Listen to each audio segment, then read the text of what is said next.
Alors,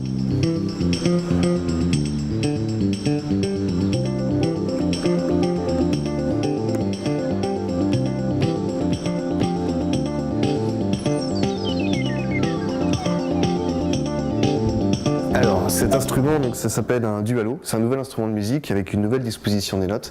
Et avec ça, on peut construire un morceau très rapidement en partant de rien. Alors à la base, je suis musicien amateur et mathématicien. Et quand j'ai eu 25 ans, je me suis mis à dévorer des bouquins de solfège et à chercher l'espace mathématique des notes. L'idée, c'était de construire un instrument de musique autour de cette disposition des notes, c'est-à-dire autour de ce clavier. Et là, l'idée de faire quelque chose qui soit portable, qui soit pratique, qui soit mobile, qui soit inscrit dans notre temps est venue.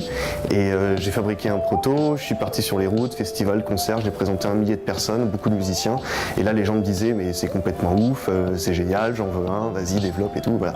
Et moi, j'ai sauté sur l'occasion. Je me suis dit, ça y est, c'est l'occasion de réaliser un instrument du XXIe siècle qui réalise tous les fantasmes des musiciens d'aujourd'hui. Et en 2011, je m'associe avec un copain qui s'appelle Bruno Verbrugge, qui vient de l'IRCAM.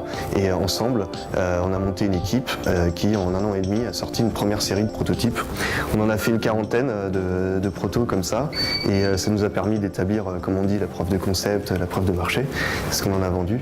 Et ça nous a servi à trouver suffisamment de fonds pour lancer la production qui va être réalisée en France et qui sera livrée à partir de mai. Alors la force de cet instrument, c'est que c'est un instrument qui s'adresse à quasiment tous les musiciens. C'est-à-dire que le musicien professionnel va être intéressé par cet instrument parce que bon, il y a des capteurs intéressants, il y a un accéléromètre, des capteurs de position qui sont ici, des capteurs de force sous les touches qui permettent d'avoir vraiment une expressivité. Et cet instrument utilisé comme contrôleur permet vraiment de réaliser des choses très originales.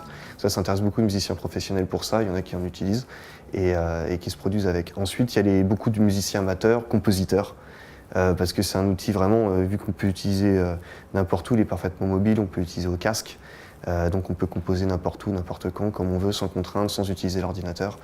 Donc là, ça intéresse beaucoup de gens, également les musiciens débutants, puisqu'avec le principe de la partition qui s'affiche sur le clavier, il n'y a pas besoin d'apprendre le solfège, donc c'est un instrument qu'on prend en main assez rapidement. Voilà. Après, c'est vrai que c'est un instrument qui se positionne quand même d'abord pour les musiciens qui composent, qui font du live.